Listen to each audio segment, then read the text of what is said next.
매일 기도회에 나오신 모든 분들을 주님의 이름으로 환영하고 축복합니다. 오늘의 말씀과 기도를 통해 한 주를 살아가는 힘이 되기를 소망합니다. 오늘의 통독 본문은 고린도후서 1장에서 3장입니다.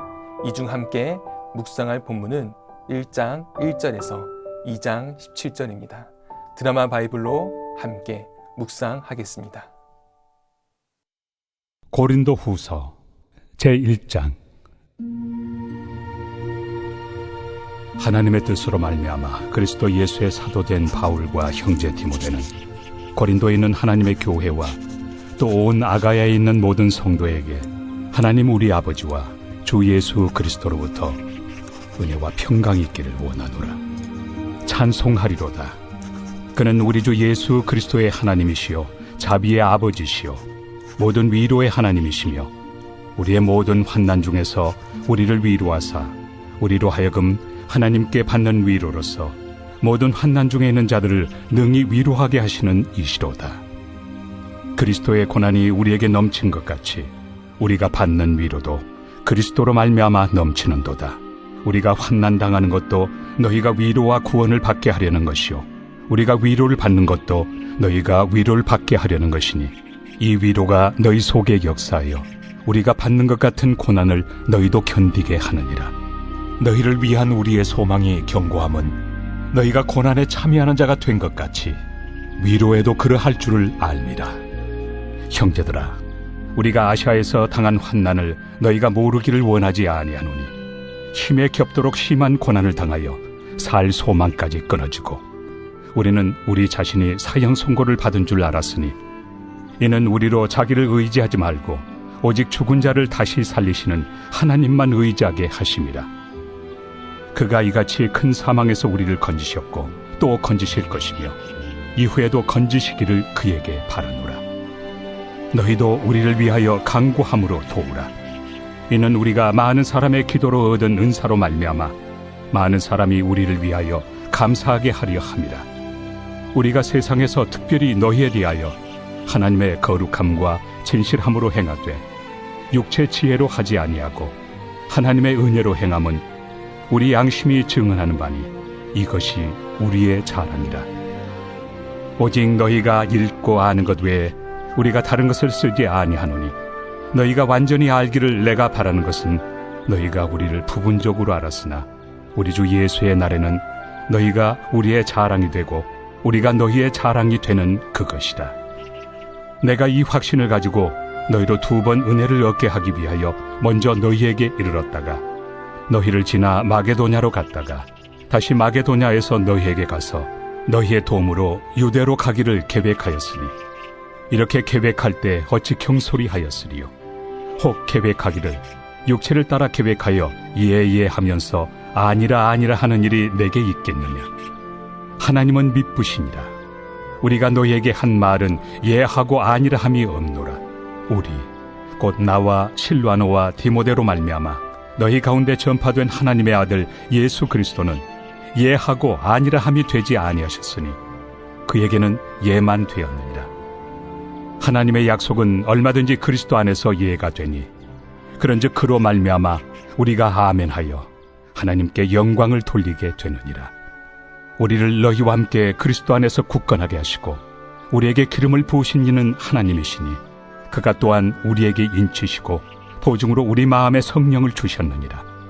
내가 내 목숨을 걸고 하나님을 불러 증언하시게 하노니 내가 다시 고린도에 가지 아니한 것은 너희를 아끼려 함이라. 우리가 너희 믿음을 주관하려는 것이 아니요 오직 너희 기쁨을 돕는 자가 되려 함이니 이는 너희가 믿음에 섰음이라.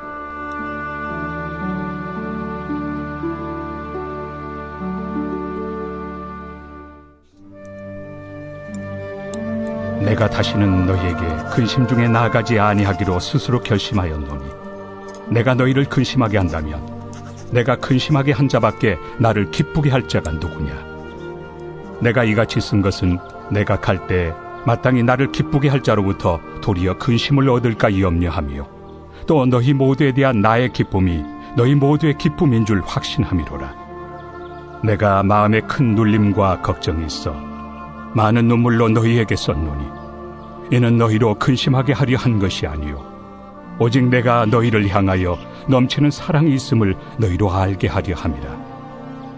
근심하게 한 자가 있었을지라도 나를 근심하게 한 것이 아니요 어느 정도 너희 모두를 근심하게 한 것이니 어느 정도라 함은 내가 너무 지나치게 말하지 아니하려 함이라. 이러한 사람은 많은 사람에게서 벌받는 것이 마땅하도다. 그런즉 너희는 차라리 그를 용서하고 위로할 것이니 그가 너무 많은 근심에 잠길까 두려워하노라.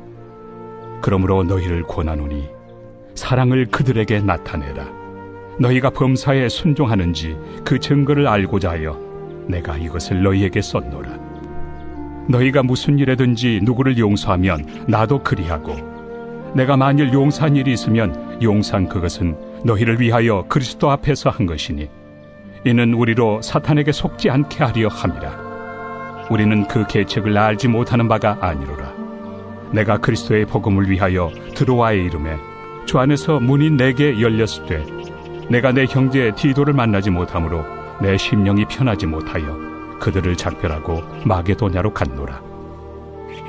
항상 우리를 그리스도 안에서 이기게 하시고 우리로 말미암아 각처에서 그리스도를 아는 냄새를 나타내시는 하나님께 감사하노라. 우리는 구원받는 자들에게나 망하는 자들에게나 하나님 앞에서 그리스도의 향기니 이 사람에게는 사망으로부터 사망에 이르는 냄새요 저 사람에게는 생명으로부터 생명에 이르는 냄새라. 누가 이 일을 감당하리요? 우리는 수많은 사람들처럼 하나님의 말씀을 혼잡하게 하지 아니하고 곧 순전함으로 하나님께 받은 것 같이 하나님 앞에서와 그리스도 안에서 말하노라. 저는 양선 동산을 섬기고 있는 김영선 목사입니다. 고린도 후서의 배경은 바울이 디도를 통해 눈분의 편지를 고린도 교회에 발송합니다. 디도의 소식이 들려오지 않자 바울이 걱정하기 시작합니다.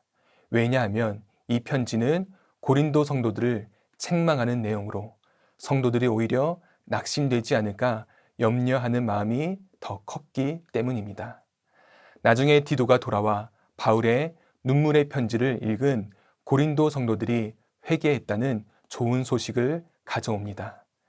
기쁜 소식을 들은 바울은 성도들에게 감사의 편지를 보냅니다. 디도에게 보낸 눈물의 편지의 내용은 정확히 알 수 없으나 짐작해 볼 수 있는 것은 성도들을 진심으로 사랑하는 마음, 그 마음이 전해졌기 때문에 자신들의 죄로부터 돌아설 수 있었던 것 아니었을까요? 단순한 편지 한 장이라도 하나님의 마음과 사랑이 있다면 하나님은 그 사람을 통해서 분명히 새 일을 행하십니다. 그리고 그 마음들이 하나씩 하나씩 모여질 때 하나님이 기뻐하시는 교회가 세워질 수 있습니다. 사랑하는 성도 여러분, 눈물로 누군가를 위해서 기도해 보신 적이 있으십니까? 하나님의 마음을 담아 누군가에게 그 사랑을 표현하신 적이 있으십니까? 오늘 우리의 기도를 통해 주님이 주시는 그 사랑의 마음이 먼저는 우리의 자녀와 나에게 맡겨진 사람들에게 그 마음이 잘 전달되어서 두려움과 걱정과 근심이 바울처럼 기쁨과 감사로 변하는 저와 여러분이 되기를 주님의 이름으로 간절히 축복합니다. 바울은 그런 과정을 돌아보며 환난 중에 위로하시는 하나님을 찬양합니다. 바울이 그동안 어떤 고난 속에 있었는지 정확히 알 수 없으나 그 고난이 얼마나 큰지 알 수 있습니다. 1장 8절에 형제들아 우리가 아시아에서 당한 환난을 너희가 모르기를 원하지 아니하노니 힘에 겹도록 심한 고난을 당하여 살 소망까지 끊어지고, 자신이 경험한 것들이 견딜 수 있는 한계를 넘어섰다는 겁니다. 사형 선고를 받은 느낌까지 들었으니 그 이상 더 갔으면 실제 죽음밖에 없었다는 말입니다. 복음을 전하면서 당한 고난들, 배고픔과 목마름, 매맞음과 옥에 갇힘, 매 순간 죽을 뻔한 경험들은 끝까지 붙잡고 있던 소망까지 무너뜨립니다. 코로나로 인해 참 힘든 시간을 보내고 있는 성도님들이 있습니다. 그런데 더 큰 걱정은 지금의 고난보다 앞으로 다가올 고난의 걱정이 그나마 붙잡고 있던 소망까지 무너뜨린다는 겁니다. 그때 목회자인 제가 할 수 있는 것은 기도밖에 없더라고요. 두 가지를 놓고 기도합니다. 하나님, 사랑하는 우리 성도님들 이 시기를 잘 이겨낼 수 있도록 도와주시옵소서. 그리고 이 시기를 통해 주님을 더 가까이 하고 더 큰 신앙의 열매를 맺는 특별한 시간이 되게 하옵소서. 그런데 결론부터 말하면 바울은 끝까지 소망을 붙잡고 사명자의 삶을 살아냅니다. 어떻게 그 일들이 가능할까요? 고난 속에서 위로의 하나님을 경험했기 때문입니다. 삼일교회 송태근 목사님이 고난의 유익에 대해서 세 가지로 이야기합니다. 첫 번째, 고난을 지나갈 때 진짜와 가짜가 가려집니다. 두 번째, 고난을 지나간 사람만이 진정한 하나님의 위로를 경험할 수 있습니다. 마지막으로, 고난에 있을 때 진정으로 하나님을 바라볼 수 있습니다. 당시의 고난의 크기가 어떠하든 내가 느끼고 경험하는 고난의 고통과 상처가 나를 너무 힘들게 하지만 하나님을 믿는 자들은 분명히 고난 끝에는 하나님의 인도하심이 있다는 사실을 믿음으로 고백할 수 있어야 합니다.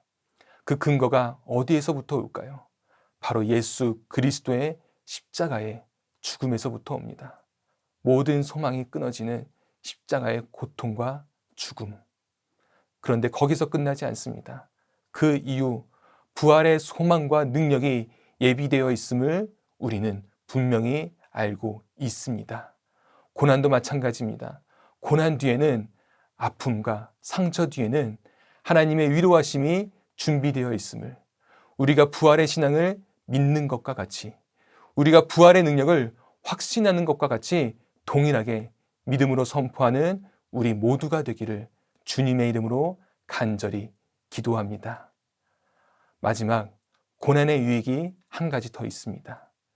제가 가지고 있는 신앙의 확신 중에 하나는 고난도 사명이다. 고난도 사명이다. 라는 진리입니다.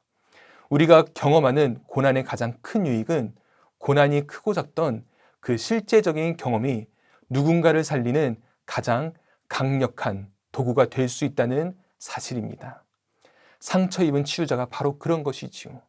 말만 하는 치유자가 아니라 아픔을 경험한 자가 힘든 시간과 고통의 시간을 잘 견디고 통과한 사람이 누군가의 아픔을 이해해주고 공감해주고 치유할 수 있음을 보게 됩니다. 말만 하는 치유자가 아닌, 스펙을 가진 치유자가 아닌 상처 입은 치유자가 능력 있음을 보게 됩니다.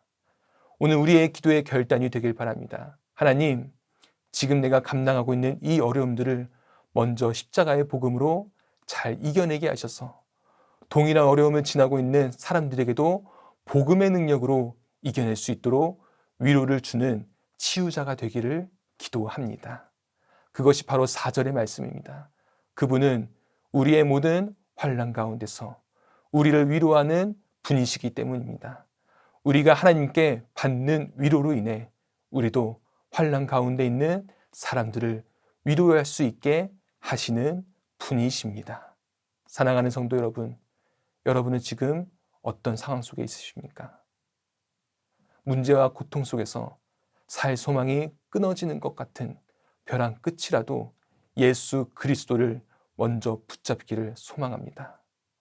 죽은 자를 다시 살리시는 하나님의 은혜가 우리를 다시 살리고 사명의 자리로 이끌어 주실 것입니다. 더 나아가 위기 속에서 경험하는 하나님의 위로가 너무나 강력하여 나에게만 채워지는 것이 아니라 위로의 은혜가 흘러 넘치고 넘쳐서 내 주변에 환난 중에 있는 자들에게도 위로의 능력이 전해지기를 주님의 이름으로 간절히 축복합니다. 오늘의 말씀을 기억하시면서 함께 기도하겠습니다. 또한 기도의 고백과 결단을 댓글로 남겨주셔도 좋습니다. 함께 기도하겠습니다. 오늘도 예배의 자리를 지킬 수 있도록 함께 해주셔서 감사드립니다. 어려운 시기를 지나고 있는 이때에 고통의 시간만 기억하는 것이 아니라 이 속에서 함께 그 누구보다 아파하실 예수님의 마음을 기억하게 하시고 고난의 시간 뒤에 있는 위로의 하나님을 더욱 붙잡기를 간절히 소망합니다. 부활의 소망과 능력이 우리와 함께 하셔서 능히 이길 힘과 지혜를 우리 삶에 충만히 부어주시옵소서. 그로 인해 위로의 은혜가 사랑하는 우리 가정과 내가 속한 공동체 가운데 넘쳐 흘러서 절망 속에 있는 자에게 위로의 은혜를 전할 수 있는 하나님의 자녀가 되게 하여 주시옵소서. 오늘도 새 일을 행하실 주님을 간절히 구하오며 예수 그리스도의 이름으로 기도드립니다. 아멘.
주옵소서.